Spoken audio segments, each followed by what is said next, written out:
হালিমাতুস সাদিয়া বলেন, শুধু তাই না, যখন আমি বাড়িতে গেলাম, বাড়িতে গিয়ে যখন আমার ছাগলগুলাকে দেখলাম, আমি শিশু মুহাম্মদকে নিয়ে আমার ঘরের মধ্যে রাখলাম, আমার চতুর্দিক থেকে বরকত আসতে শুরু হইল। যখন আমি ছাগলের কাছে গেলাম, গিয়ে দেখি ছাগলের স্তন ভরা দুধ। অতএব তায়েফের মধ্যে মানুষের ছাগলের থেকে দুধ দহন করা কঠিন ব্যাপার ছিল, কিন্তু আমি হালিমাতুস সাদিয়ার ছাগলের মধ্যে দুধের অভাব নাই। হালিমাতুস সাদিয়া বলেন, আমার ছাগলের মধ্যে এত দুধ দেখে তাইফের মানুষেরা তাদের রাখালদেরকে বলতো, ওই রাখালেরা, তোমরা কি হালিমাতুস সাদিয়ার ছাগলগুলা যেখানে চড়ানো হয় ওইখানের মধ্যে চড়াইতে পারো না? কারণ হালিমাতুস সাদিয়ার ছাগলগুলার মধ্যে তো দুধ ভরপুর থাকে। যাও ওই জায়গায় নিয়ে যাও, যেই জায়গায় হালিমাতুস সাদিয়ার ছাগলগুলা নিয়ে যায় ওই জায়গায় নিয়ে যাও, ওই ঘাসগুলা গিয়ে খাওয়াও। যেই ঘাসগুলা হালিমাতুস সাদিয়ার ছাগলগুলাকে খাওয়ানো হয়, কিন্তু দেখা যায় প্রতিদিন তাদের সাথে এলাকার অন্যান্য ছাগলগুলাও নিয়ে যাওয়া হয়। নিয়ে গিয়ে ওই জায়গার মধ্যে ঘাস খাওয়ানোর পরেও হালিমাতুস সাদিয়ার ছাগলগুলা দুধ ভরপুর অবস্থায় বাড়ি ফিরে, বাকিদের ছাগলগুলা দুধ খালি, দুধ হয় না।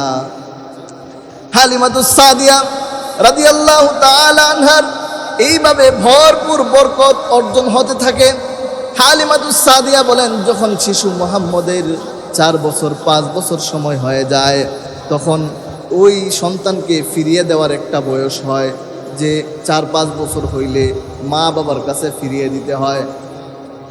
আমি শিশু মুহাম্মদকে মক্কার দিকে নিয়ে যাইতেছি, একদিকে মক্কায় নিয়ে যাই, অপরদিকে মন চায় না শিশু মুহাম্মদকে আমার কাছে রেখে দেই, কারণ এত বরকতওয়ালা সন্তান, কিভাবে আমি এত বরকতওয়ালা সন্তানকে আমি ফিরিয়ে দেই? আমার মন চাইতেছে না যে মুহাম্মদকে আমি ফিরিয়ে দেব। যখন আমি মক্কার দিকে নিয়ে যাই, বারবার মন বাধা দিতেছে, না মুহাম্মদকে ফিরিয়ে দেব না।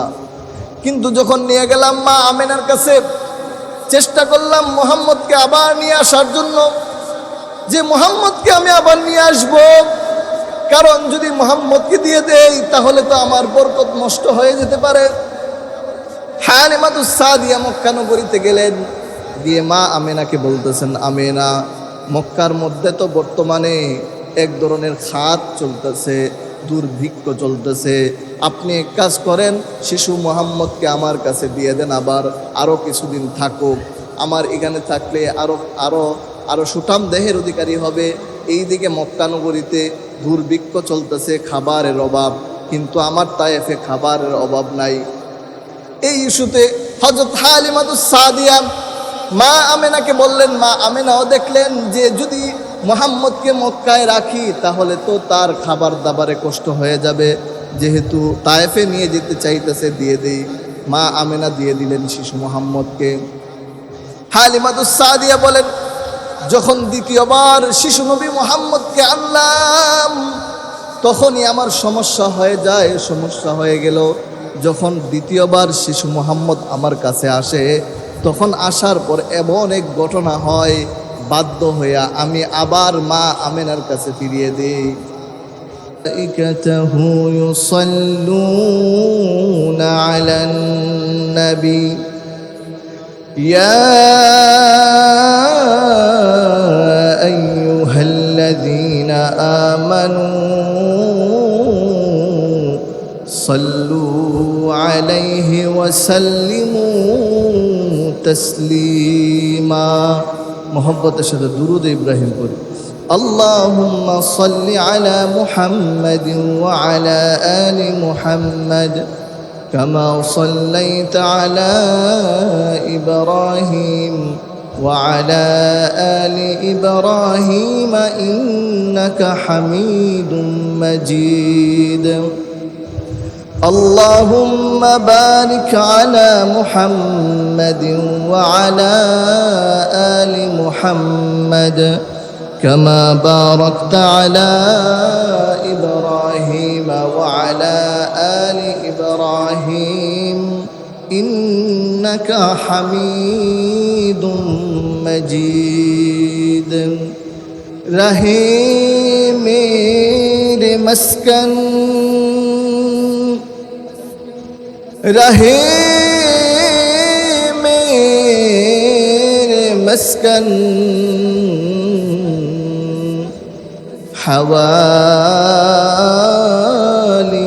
काबा बने मेरे मदफन,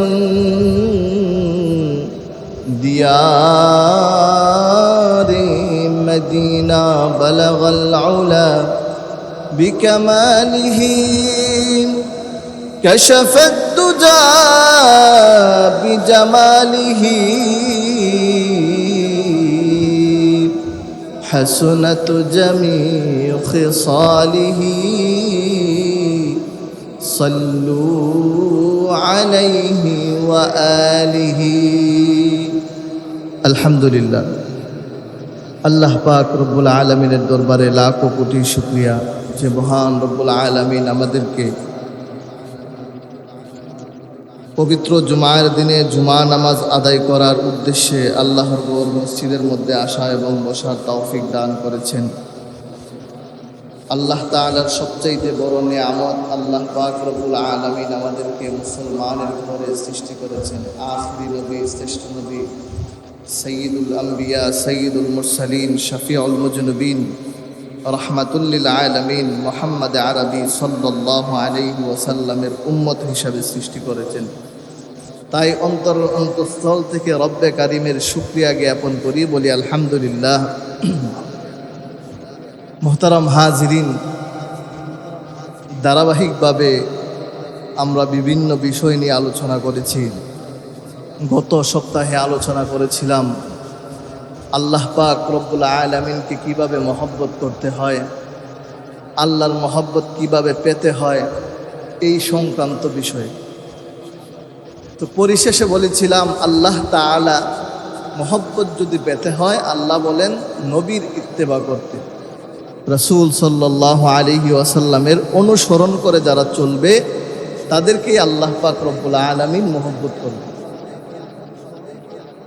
তো রবিউল আউয়াল মাস চলে এসেছে, আল্লাহর রাসূলের জন্মের মাস। এই মাসে নবীজি জন্মগ্রহণ করেছেন, কিন্তু জন্মের ব্যাপারে ইখতিলাফ রয়েছে যে কোন দিন জন্মগ্রহণ করেছেন।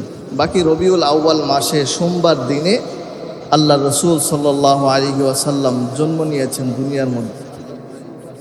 নবীজি রবিউল আউয়ালেই মৃত্যুবরণ করেছেন, এর মধ্যে কোনো সন্দেহ নাই। এবং 12 রবিউল আউয়ালে নবীজির মৃত্যু হয়েছে, এর মধ্যে কোনো ইখতিলাফও নাই। সবাই ঐক্যমত যে নবীজি 12 রবিউল আউয়ালে ইন্তেকাল করেছে। এই জন্য অনেক মানুষ আছে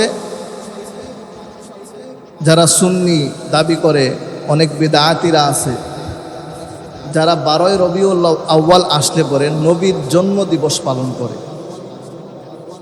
নবীজির জন্মের দিবসটা পালন করে, ঈদ উদযাপন করে, সকল ঈদের বড় ঈদ, ঈদে মিলাদুন নবী। আসলে 12 রবিউল আউয়াল নবীজি জন্মগ্রহণ করেছেন এই বিষয়েই ইখতিলাফ আছে। দ্বিতীয়ত, আল্লাহর রাসূলের মৃত্যুর দিনে বা জন্মদিবস ওনারা যেইভাবে পালন করতেছে, এই জন্মদিবসগুলা পালন করার ব্যাপারে অনেক উলামায়ে কেরাম, কোরআন হাদিস তাদের আকীদার উপরে আপত্তি করে যে আপনারা যেইভাবে নবীজির জন্মদিবস পালন করেন এইটা আসলে শরিয়া মোতাবেক না।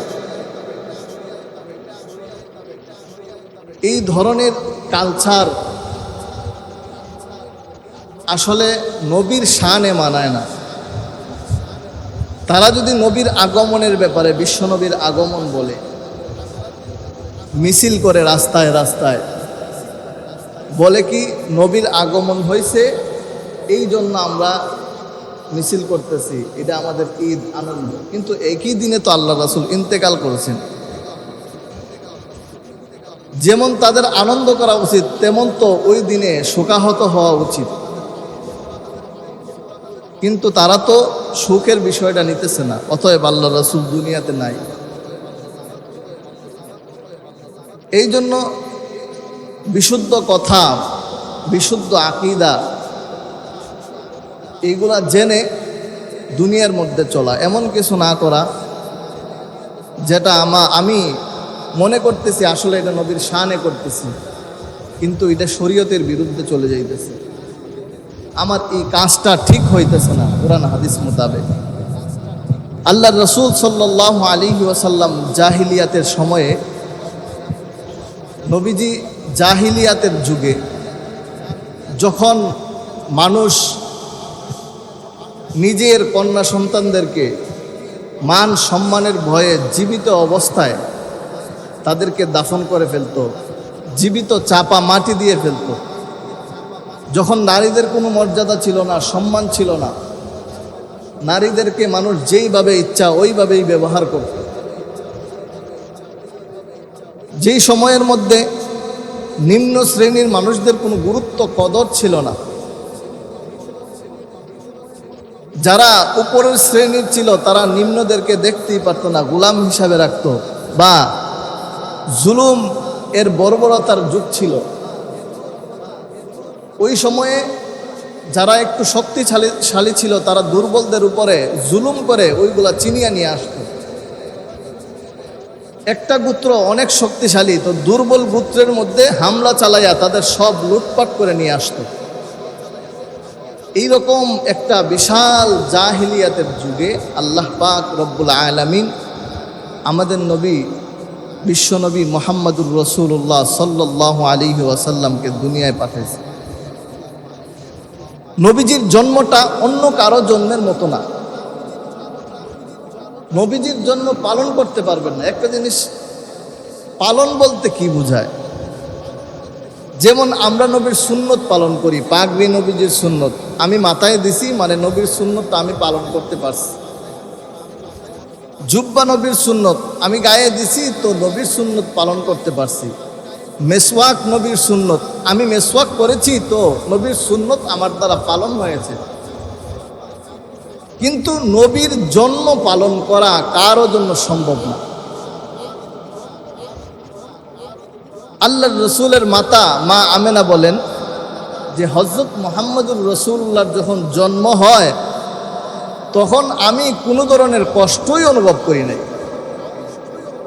আমার পেটের মধ্যে যে মুহাম্মদুর রাসূলুল্লাহ ছিল কোনোদিন আমি কষ্ট অনুভব করি নাই। অন্যান্য মহিলারা যেইভাবে কষ্ট হয়, বমি হয় বা যাই হয়, আমি আমেনার কখনো এই ধরনের কাজ বা এই ধরনের অসুস্থতা আমি আমেনার কখনো হয় নাই।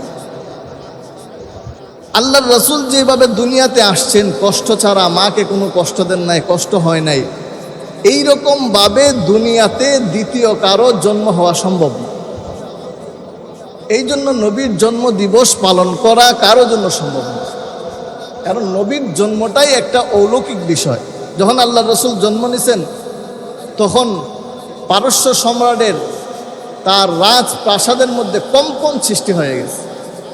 মুশরিকরা আগুন পূজা করত, 1000 বছরের অগ্নিকুণ্ড এমনিতেই নিভে গেছে আল্লাহ রাসূলের জন্মের সাথে সাথে। এমন জন্ম পৃথিবীতে অন্য কারো পক্ষে হওয়া সম্ভব না, এই জন্য জন্ম পালন করা সম্ভব না। পালনের নামে যেই কাজটা করতেছে এটা হচ্ছে আপনার ভণ্ডামি, আর জন্ম পালনের নামে যেই ধরনের মিছিল করতেছে এটা হচ্ছে একটা বিদআতি কাজ।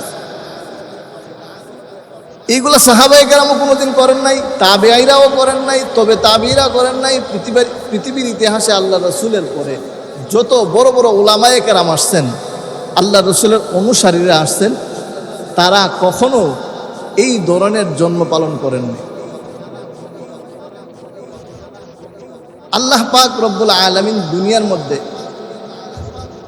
দুনিয়ার মানুষকে সঠিক পথ প্রদর্শনের জন্য, আল্লাহর পরিচয় চেনানোর জন্য আল্লাহ পাক রব্বুল আলামিন দুনিয়ার মধ্যে আল্লাহ রাসূলকে পাঠিয়েছেন। আল্লাহ পাক রব্বুল আলামিন বলেন, বিসমিল্লাহির রহমানির রহিম, লাকাদ মান্নাল্লাহু আলাল মুমিনিনা ইয বা'আসা ফীহিম রাসূলাম মিন আনফুসিহিম ইয়াতলু আলাইহিম আয়াতিহি ওয়া ইউযাক্কিহিম ওয়া ইউআল্লিমুহুমুল কিতাবা ওয়াল হিকমাহ। আল্লাহ পাক রব্বুল আলামিন দুনিয়ার মধ্যে একজন রাসূল পাঠাইছেন, যিনি মানুষদেরকে আল্লাহ তাআলার পরিচয় শিক্ষা দিবেন। আল্লাহ তাআলা দুনিয়ার মধ্যে একজন রাসূল পাঠাইছেন, যখন বিশ্ব নবী রাহমাতুল লিল আলামিনের জন্ম হয়, জন্ম হওয়ার পরে আল্লাহর রাসূলের মাতা বলেন যে মুহাম্মাদুর রাসূলুল্লাহ এমনভাবে আমার গর্ভে জন্ম নিছে যে আমি আমেনার কোনো ধরনের কষ্টই হয় নাই। আরবের রীতিনীতি অনুযায়ী কোনো সন্তানের জন্ম হইলে তারা সন্তানের লালন পালন আরবে করতেন না। সন্তানদের লালন পালনের জন্য গ্রাম অঞ্চলে পাঠিয়ে দিতেন, কারণ আরবটা ছিল শহর, মক্কাটা ছিল শহর। মক্কা নগরীতে শহর হওয়ার কারণে বিভিন্ন রাষ্ট্রের মানুষ আসতো। মক্কার ভাষা ঠিক ছিল না, এক একজনের ভাষা এক এক রকম হওয়ার কারণে মক্কা নগরীতে যেই সমস্ত মানুষেরা থাকতো তাদের ভাষার মধ্যে ত্রুটি ছিল। বিশুদ্ধ আরবি ভাষায় কথা বলা, কথা শিখা বাচ্চাদের জন্য কষ্টসাধ্য হয়ে যাইত। এই জন্য মক্কা নগরীর মা বাবারা সন্তানদেরকে দূরে পাঠিয়ে দিতেন গ্রাম অঞ্চলে। যখন আল্লাহর রাসূলের জন্ম হয়,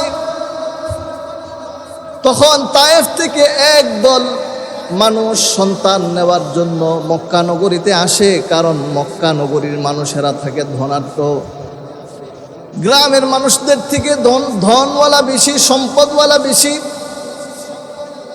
যখন তায়েফের লোকরা মক্কার মধ্যে সন্তানাদি নেওয়ার জন্য দুগ্ধ পান করানোর উদ্দেশ্যে আসলো, আল্লাহর রাসূল সাল্লাল্লাহু আলাইহি ওয়াসাল্লামের তখন জন্ম হয়। নবীজির জন্মের পূর্বে দাদা আব্দুল মুত্তালিব আল্লাহর রাসূলের পিতা আব্দুল্লাহকে পাঠাইছেন মদিনায় ইয়াসরিবে, ব্যবসার কাজে পাঠাইছেন, যাও খেজুর নিয়ে আসো। আল্লাহর রাসূলের বাবা জন্মের আগেই যখন মদিনায় গেছেন, ওই মদিনাতে গিয়া মদিনায় যাওয়ার পর ফেরার আগেই মদিনাতে ইন্তেকাল করছেন। নবীজির বাবা আর মদিনা থেকে ফেরেন নাই, ওইখানেই ইন্তেকাল করছেন, মারা গেছেন। আল্লাহর রাসূলের পিতা ইন্তেকালের পর নবীর জন্ম হয়। এতিম নবী রাহমাতুল লিল আলামিন দুনিয়াতে আসছেন। যখন নবীর জন্ম হয়, আরববাসীদের প্রথা অনুযায়ী দুগ্ধপান করানোর জন্য বাচ্চাদেরকে গ্রাম অঞ্চলে পাঠিয়ে দেওয়া হয়। ওইখানের বায়ু ভালো, আবহাওয়া ভালো, ভাষা ভালো, বিশুদ্ধ আরবি ভাষা ওই জায়গার মধ্যে শিখতে পারে।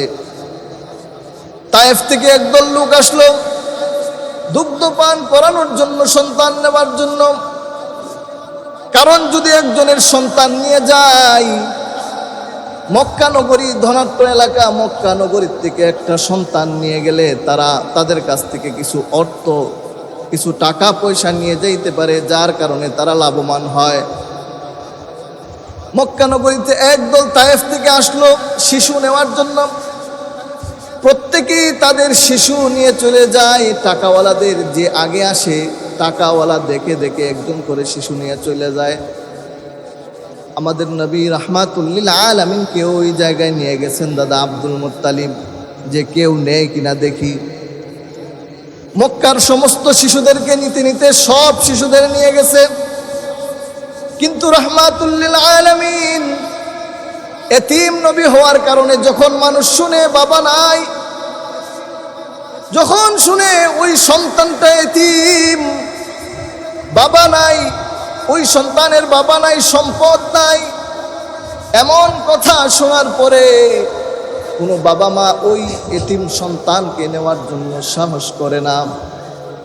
এদিকে তায়েফ থেকে এক মহিলা নিজেও দুর্বল, স্বামীও দুর্বল, আবার গাধাগুলা যেগুলা ছইরে আসছে ওইগুলাও দুর্বল, নাম হালিমাতুস সাদিয়া, আসছে সবার পরে। আইসে দেখে কোনো সন্তানাদি নাই, যত সন্তানাদি ছিল সবাই আগে আগে নিয়ে চলে গেছে, আর তার বাহন দুর্বল হওয়ার কারণে আগে আসতে পারে নাই।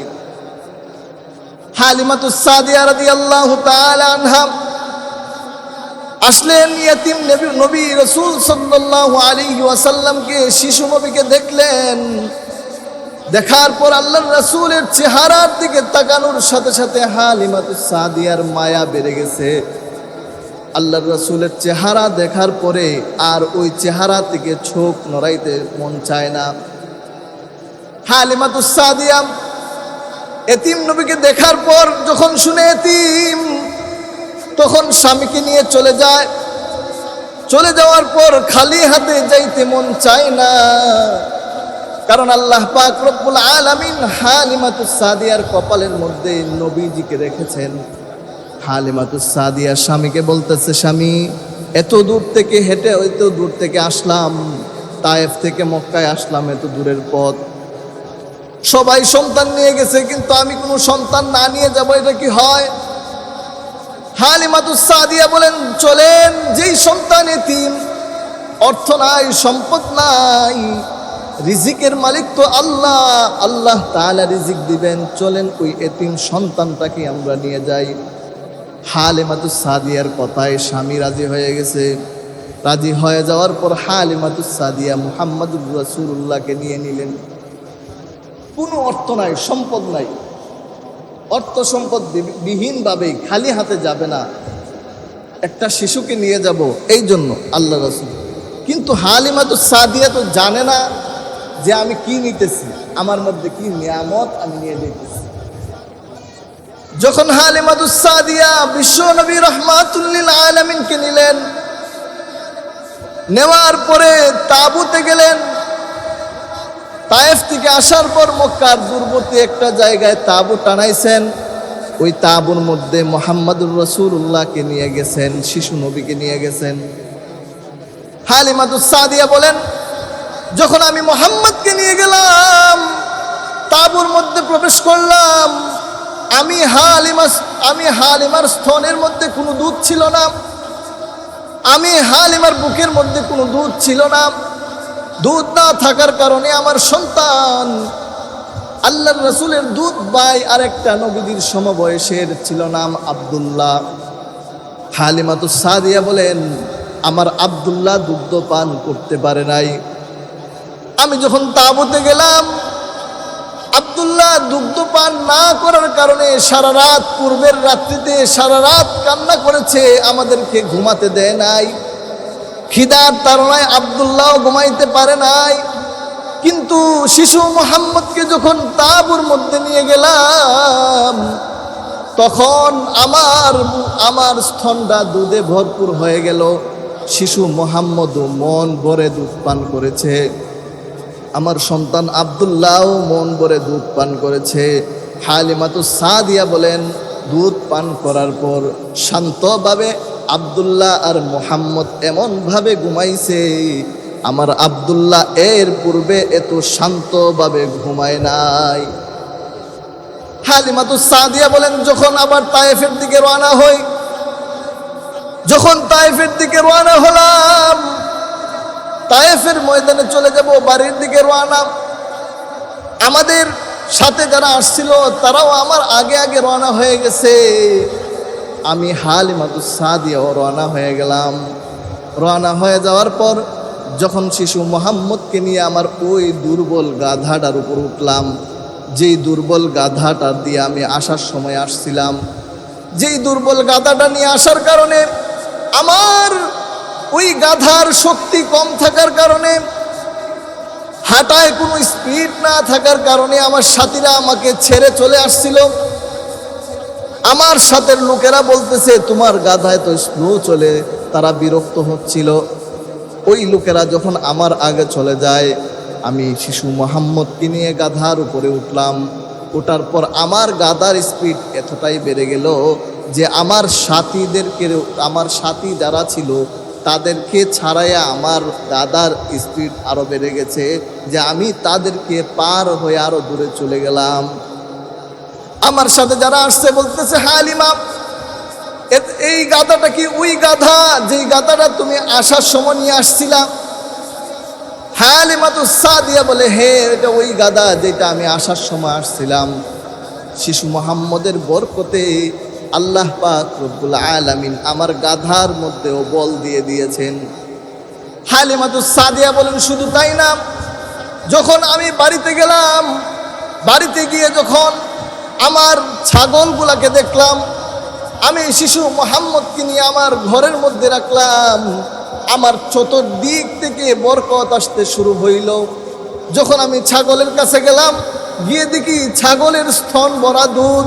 অতএব তায়েফের মধ্যে মানুষের ছাগলের থেকে দুধ দহন করা কঠিন ব্যাপার ছিল, কিন্তু আমি হালিমাতুস সাদিয়ার ছাগলের মধ্যে দুধের অভাব নাই।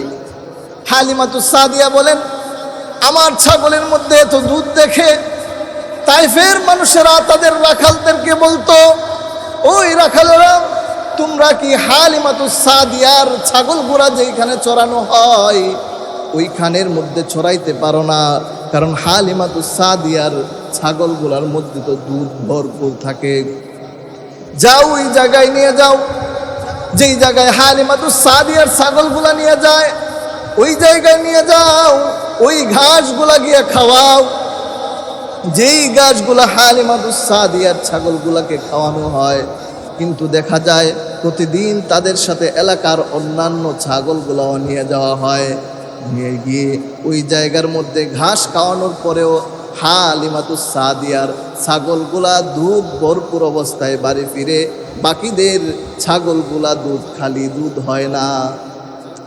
হালিমাতুস সাদিয়া রাদিয়াল্লাহু তাআলা আনহার এইভাবে ভরপুর বরকত অর্জন হতে থাকে। হালিমাতুস সাদিয়া বলেন যখন শিশু মুহাম্মদের 4 বছর 5 বছর সময় হয়ে যায়, তখন ওই সন্তানকে ফিরিয়ে দেওয়ার একটা বয়স হয় যে 4-5 বছর হইলে মা বাবার কাছে ফিরিয়ে দিতে হয়। আমি শিশু মুহাম্মদকে মক্কার দিকে নিয়ে যাইতেছি, একদিকে মক্কায় নিয়ে যাই, অপরদিকে মন চায় না শিশু মুহাম্মদকে আমার কাছে রেখে দেই, কারণ এত বরকতওয়ালা সন্তান, কিভাবে আমি এত বরকতওয়ালা সন্তানকে আমি ফিরিয়ে দেই? আমার মন চাইতেছে না যে মুহাম্মদকে আমি ফিরিয়ে দেব। যখন আমি মক্কার দিকে নিয়ে যাই, বারবার মন বাধা দিতেছে, না মুহাম্মদকে ফিরিয়ে দেব না। কিন্তু যখন নিয়ে গেলাম মা আমেনার কাছে, চেষ্টা করলাম মুহাম্মদকে আবার নিয়ে আসার জন্য, যে মুহাম্মদকে আমি আবার নিয়ে আসব, কারণ যদি মুহাম্মদকে দিয়ে দেই তাহলে তো আমার বরকত নষ্ট হয়ে যেতে পারে।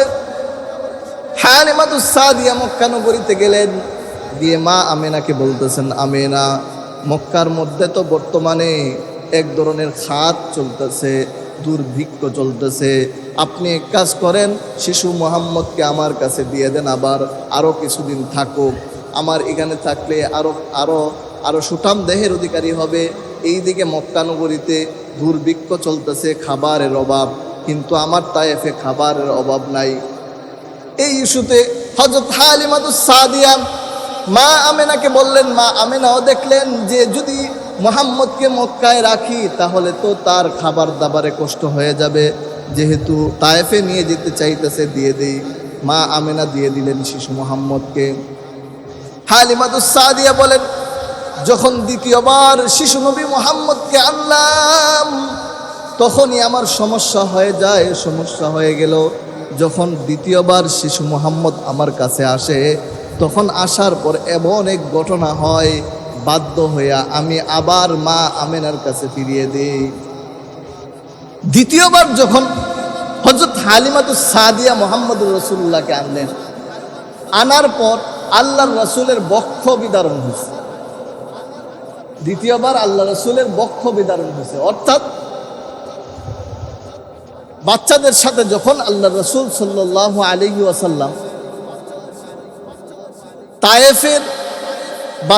তায়েফের বাচ্চারা যেই জায়গায় খেলাধুলা করে ওই জায়গায় খেলতে গেছেন, তখন আল্লাহর রাসূলকে একজন সাদা কাপড় পরিহিত ব্যক্তি ওই জায়গা থেকে নিয়ে একটা গাছের তলায় নিয়ে আল্লাহর রাসূলের বুকটা কেটে বুকের ভিতর থেকে হৃৎপিণ্ডটা বের করে একটা সোনার পেয়ালার মধ্যে জমজমের পানি দ্বারা ধুইছেন, ধোন করছেন, ধুয়ে আবার রেখে দিছেন। অর্থাৎ আল্লাহ পাক রব্বুল আলামিন সমস্ত নবীদেরকে গুনাহ থেকে নিষ্পাপ রেখেছেন, নবীরা মাসুম, এর মধ্যে কোনো সন্দেহ নেই। তো নবীদের মধ্যে যেন গুনাহের প্রভাবটা না আসে, এই জন্য আল্লাহ রাসূলের বক্ষ বিদারণ হয়েছে। আল্লাহ রাসূল সাল্লাল্লাহু আলাইহি ওয়াসাল্লামের হৃৎপিণ্ডরা বের কইরা জমজমের পানি দ্বারা ফেরেশতা ধুইছেন। আর এই অবস্থাটা আল্লাহ রাসূলের বক্ষ কাটতেছেন, এই অবস্থাটা তায়েফের বাচ্চারা দেখা চিৎকার শুরু করে দিছে যে মুহাম্মদকে তো হত্যা করে ফেলা হয়েছে, তাড়াতাড়ি যাও মুহাম্মদের মা বাবাকে গিয়ে বলো। তখন বাচ্চারা গিয়ে হযরত হালিমাকে বলতেছেন মুহাম্মদ তো নিহত হয়েছে, তাড়াতাড়ি আসেন, মুহাম্মদকে মেরে ফেলা হয়েছে। তখন হালিমাতুস সাদিয়া আতঙ্কিত হয়ে দৌড়ে গেলেন, গিয়ে দেখেন মুহাম্মদুর রাসূলুল্লাহ সাল্লাল্লাহু আলাইহি সাল্লাম ওই গাছের নিচে বসে আছেন। আল্লাহ রাসূলের চেহারাটা মলিন হয়ে গেছে, ভীত সন্ত্রস্ত, আল্লাহ রাসূল ভয় পাইতেছেন। তখন হালিমাতুস সাদিয়া আল্লাহ রাসূলকে জিজ্ঞেস করলেন, মুহাম্মদ কি হয়েছে তোমার, কি হয়েছে? আল্লাহ রাসূল বলেন, কি হয়েছে জানি না, তবে একটা লোক আমার কাছে এসে আমাকে ধরছেন, আমাকে স্পর্শ করছেন, পরে কি হয়েছে আমি আর কিছু জানি না। হালিমাতুস সাদিয়া ভয় পেয়ে মুহাম্মদুর রাসূলুল্লাহকে আবার নিয়ে গেলেন মক্কায়, যে না, এইভাবে তো এই সন্তানকে রাখা যাবে না, কখন জানি কি হয়ে যায়, অন্যের সন্তান আবার কি না কি বলে। তখন হালিমাতুস সাদিয়া রাদিয়াল্লাহু তাআলা আনহু নিয়ে গেলেন মুহাম্মদুর রাসূলুল্লাহ সাল্লাল্লাহু আলাইহি সাল্লামকে মক্কায়, ফিরিয়ে দিলেন, সন্তান নেন, আপনার সন্তান আপনি নিয়ে যান, আপনার সন্তান আপনি নিয়ে যান। এই অবস্থা, আমার ভয় হয় আপনার সন্তানকে আর রাখতে পারবো না। ফিরিয়ে দিলেন। মা আমিনা বলেন, হালিমা তুমি আমার সন্তানের একটা জিনিস দেখেছো আশ্চর্যজনক, কিন্তু জন্মের সময়ে আমি যা দেখেছি তা যদি তুমি দেখতা তাহলে তোমার মাথা ঘুরাই যেত। তারপর আল্লাহ রাসূল সাল্লাল্লাহু আলাইহি ওয়াসাল্লামের মাতা নবীজি যখন গেলেন মায়ের কাছে, মা আমিনার কাছে, মায়ের কোলে সন্তান যাওয়ার পর মা আমিনা আল্লাহর রাসূলকে নিয়ে তার বাবার কবর জিয়ারতের ইচ্ছা করলেন, যেহেতু শিশু মুহাম্মদ একটু বড় হয়েছে, 5-6 বছর বয়স হয়েছে, তার বাবার কবরটা জিয়ারত করে আসে। তখন আব্দুল মুত্তালিব, দাদা আব্দুল মুত্তালিবের ব্যবস্থাপনায় মা আমিনা সহ তার একজন গোলাম ছিল, উব্বে আইমান নাম, এই দাসী ছিল, এই দাসী সহ আল্লাহ রসুলের মাতা তুলে গেলেন যে নবীজির বাবার কবর জিয়ারত করবেন। নবীজির বাবার কবর জিয়ারত করার জন্য যখন রওনা হলেন মা আমিনা, রওনা হয়ে 500 কিলোমিটার দূরে মদিনায় গেলেন, গিয়ে কবর জিয়ারত করলেন। কবর জিয়ারত করার পরে আল্লাহ রসুল সাল্লাল্লাহু আলাইহি ওয়াসাল্লামের মাতা আসার পথে রাস্তায় অসুস্থ হয়ে যান। যখন নবীজির মাতা অসুস্থ হয়ে গেলেন, অসুস্থতার মাত্রা আস্তে আস্তে আস্তে আস্তে বাড়তেছে, বাড়তে বাড়তে রাস্তায় আল্লাহ রসুলের মাতা ইন্তেকাল করছে।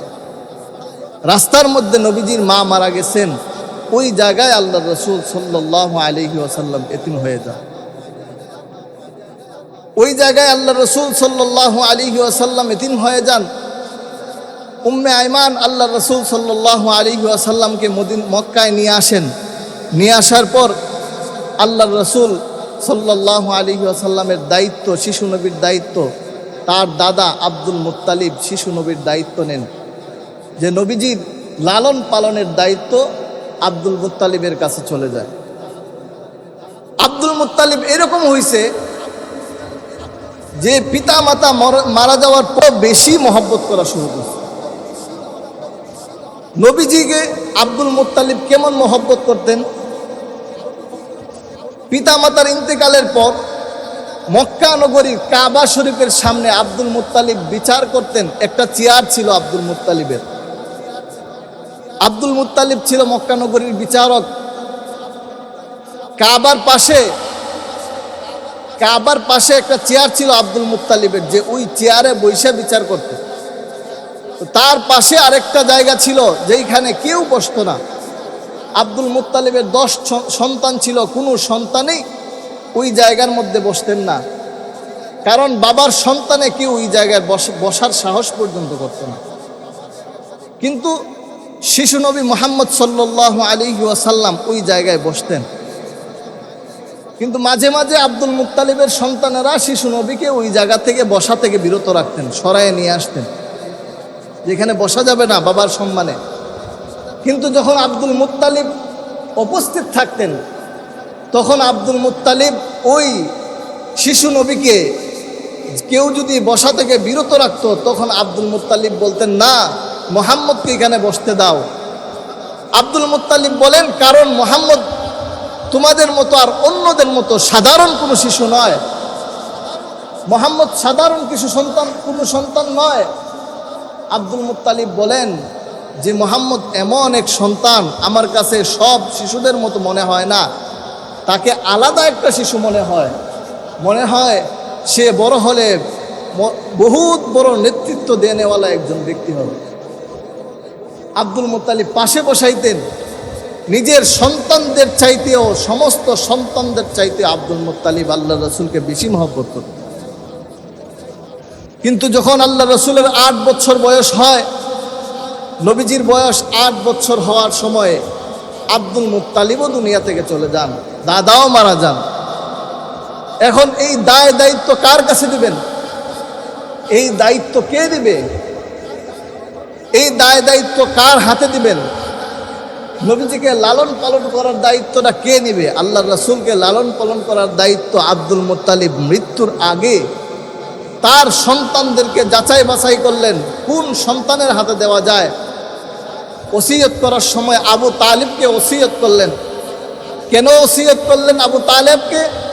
এর কারণ হচ্ছে আল্লাহর রাসূল সাল্লাল্লাহু আলাইহি ওয়াসাল্লামকে তার চাচাদের মধ্য থেকে যেই চাচা সবচাইতে বেশি মহব্বত করতেন, সে হচ্ছে আবু তালেব।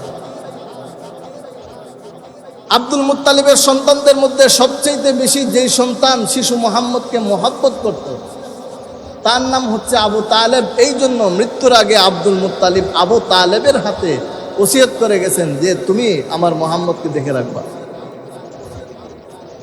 চাচা আবু তালেব মুহাম্মদুর রাসূলুল্লাহকে দেখে রাখতেছেন, লালন পালনের দায়িত্ব নিছেন। মুহাম্মদুর রাসূলুল্লাহকে এত মহব্বত করেন যে আবু তালেব নিজের সন্তানদেরকে এত মহব্বত করেন না। এইভাবে আবু তালেব মুহাম্মদুর রাসূলুল্লাহর মহব্বতের দায়িত্ব নিলেন, লালন পালন করতেছেন। এইভাবে যখন নবীজির বয়স 12 বছরে উপনীত হয়, তখন আবু তালেব সিরিয়ায় ব্যবসার উদ্দেশ্যে যাবে। আল্লাহর রাসূলকে নিয়ে যাওয়ার জন্য ইচ্ছা করলেন যে মুহাম্মদকে তো কারো কাছে রেখে যাওয়া যায় না, আমি আমার সাথে নিয়ে যাই। মুহাম্মদুর রাসূলুল্লাহকে সাথে নিয়ে রওনা হলেন সিরিয়ার দিকে। কুফা নামক এক জায়গায় অবস্থান করলেন।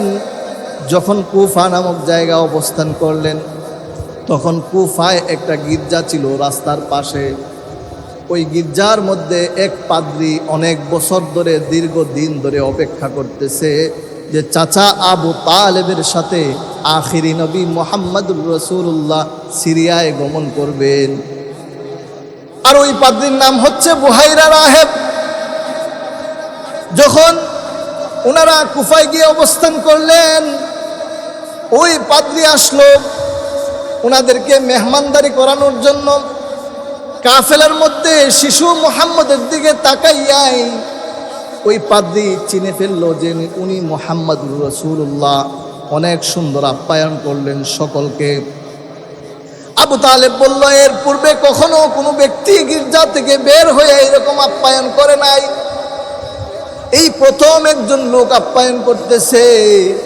ওই ব্যক্তি বলল, আবু তালেব, তুমি এই সন্তানকে নিয়ে তুমি সিরিয়ার দিকে যাও না, কারণ এই সন্তান হচ্ছে আখিরি নবী, তোমার বাতিজা হচ্ছেন শ্রেষ্ঠ নবী, তোমার বাতিজা হচ্ছেন রাহমাতুল লিল আলামিন, তোমার বাতিজা হচ্ছেন আখিরি নবী, যার কথা আমরা তাওরাতের মধ্যে পড়েছি, যার গঠন প্রণালী পর্যন্ত তাওরাতের মধ্যে পড়েছি। এই রাস্তায় আমি বুহাইরা রাহেব এই মুহাম্মদুর রাসূলুল্লাহকে দেখার জন্য দীর্ঘদিন ধরে অপেক্ষা করতেছি। তুমি সিরিয়াতে নিয়ে যেও না, কারণ যদি মুহাম্মদুর রাসূলুল্লাহকে সিরিয়ার কেউ চিনতে পারে, তাহলে ইহুদি পাদ্রীরা মুহাম্মদুর রাসূলুল্লাহকে হত্যা করে ফেলবে, মুহাম্মদুর রাসূলুল্লাহকে বাঁচতে দিবে না। এই জন্য যাও, তুমি মোহাম্মদুর রসুল্লাহকে ফিরাই নিয়ে যাও। তুমি সিরিয়াতে মোহাম্মদুর রসুল্লাহকে নিয়ে যায় না। চাচা আবু তালেব মোহাম্মদুর রসুল্লাহকে কিছু গোলামের মাধ্যমে, গোলামদের দ্বারা মক্কা নগরীতে আবার ফিরাইয়ে পাঠিয়ে দিলেন। কারণ আল্লাহর রসুলের জন্ম হবে, এই রাস্তায় আসবে, নবীজি এইরকম হবেন, এইটা ইয়াহুদি পাদ্রীরা জানতো। আর ইয়াহুদিদের শত্রুতা কেমন? ইয়াহুদিদের শত্রুতা হচ্ছে এরা আল্লাহর বিরুদ্ধে পর্যন্ত যুদ্ধ ঘোষণা করতে পারে।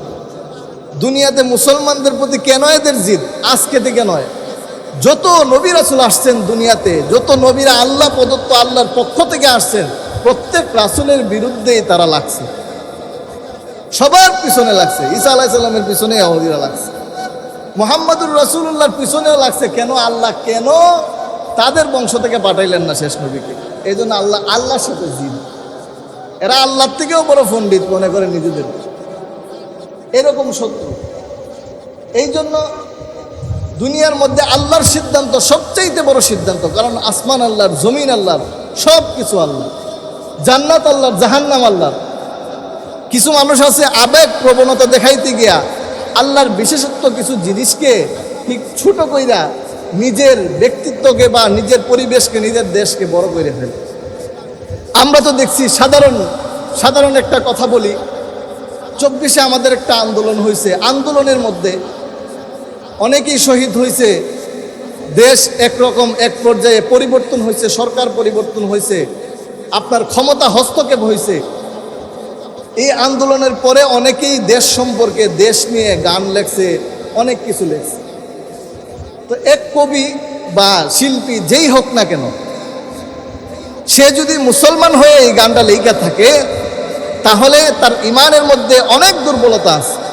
যদি হিন্দু কেউ লেখা থাকে তাহলে তো আমার কোনো কথা নাই, হে তো বুঝেই না। একটা গান লেখছে, যারা স্বর্গগত তারা এখনো জানে স্বর্গের চেয়েও প্রিয় জন্মভূমি। যারা স্বর্গগত তারা এখনো জানে স্বর্গের চেয়েও প্রিয় জন্মভূমি। এর অর্থ কি? এর অর্থ হচ্ছে যারা মারা গেছে, জান্নাতে চলে গেছে, তারা জানে যে জান্নাত থেকেও প্রিয় জন্মভূমি, অর্থাৎ নিজের দেশ জান্নাত থেকেও প্রিয়। আসলে কি জান্নাত থেকে সুন্দর এবং প্রিয় জন্মভূমি হতে পারে? তাইলে যে লেখছে এর জ্ঞানের মধ্যে কমতি আছে না? এই জন্য তলাবুল ইলমি ফারিদাতুন আলা কুল্লি মুসলিম, প্রত্যেক মুসলমান নারী পুরুষের জন্য ইলমে দ্বীন শিক্ষা করা ফরজ। জান্নাত কি আগে জানতে হবে? আপনি আমার আসল বাড়ি হচ্ছে জান্নাত, আপনি আমার আসল বাড়ি দুনিয়া নয়, বাংলাদেশ আপনি আমার আসল বাড়ি নয়, জান্নাত আসল বাড়ি। স্বর্গ কেন বলা হয়? জান্নাতকে জান্নাত কেন বলা হয়? এটা এমন সুখ শান্তির জায়গা যেখানে কোনো দুঃখ নাই। এটা এমন এক শান্তির জায়গা যেখানে কোনো দুঃখ নাই। এটা এমন এক বিলাসিতার জায়গা যেখানে কোনো বাধা নাই, যেখানে কোনো শত্রু নাই, যেখানে কোনো খারাপ লাগার কোনো অবস্থান নাই, যেখানে কোনো আন্দোলন নাই। বিনা আন্দোলনে আপনি সুখী হয়ে যাবেন ওই জায়গা। এই জন্য জান্নাত থেকে দুনিয়ার কোনো অবস্থান, কোনো জায়গা কখনো উত্তম এবং উচ্চ হতে পারে না, হবেও না। এই জন্য বুঝে আপনি আমাকে লিখতে হবে। আপনি লেখক হয়ে গেছেন, আখল ছাড়া লেখক হবেন না। আপনি লিখতে জানেন, আপনি এমন কোনো উদাহরণ দিবেন না যেই উদাহরণটা আপনার কোরআন হাদিসের বিরুদ্ধে চলে যায় বা জ্ঞানের কিতাবের বিরুদ্ধে চলে যায়। আপনি ছন্দ মিলাইতে পারেন মানেই আপনি কবি নয়। আপনি আগে শিখেন, জানেন, তারপর কবিতা লেখেন, তারপর গান লেখেন। কেউ আপনার গানের মধ্যে ভুল ধরবে না। কিন্তু যদি আপনি এমন জিনিসের উদাহরণ দেন, কেউ যদি এই উদাহরণ দেয় যে আমার মা এত দয়ালু আমার প্রতি, আল্লাহ এত দয়ালু না, কত বড় গুনাহ হবে এই কথাটা বললে? যদি বলে তার মা আল্লাহর চেয়েও বেশি দয়ালু, কত বড় গুনাহ হবে? তার ঈমান থাকবে? আল্লাহ পাক রব্বুল আলামিন মা বাবার চাইতেও কোটি কোটি গুণ বেশি দয়ালু। এই জন্য জান্নাত চিরসুখের শান্তির ঠিকানা। নিজের জন্মভূমি কখনো শান্তির ঠিকানা না, সাময়িক শান্তির ঠিকানা, সাময়িক শান্তির ঠিকানা। কিন্তু চিরস্থায়ী শান্তির ঠিকানা কখনো জন্মভূমি নয়, চিরস্থায়ী শান্তির ঠিকানা জান্নাত। এই জন্য জান্নাত থেকে কখনো জন্মভূমি শান্তির ঠিকানা হতে পারে না। এই জন্য বুঝে আল্লাহ তাআলা যা সৃষ্টি করতেছেন, এই সৃষ্টি সম্পর্কে জেনে বুঝে কাজ করতে হবে। আল্লাহ পাক রব্বুল আলামিন যা বলেছে আমাদেরকে আমল করার তৌফিক দান করুক। ইদানিং ধারাবাহিকভাবে আল্লাহ রাসূলের জীবনী সম্পর্কে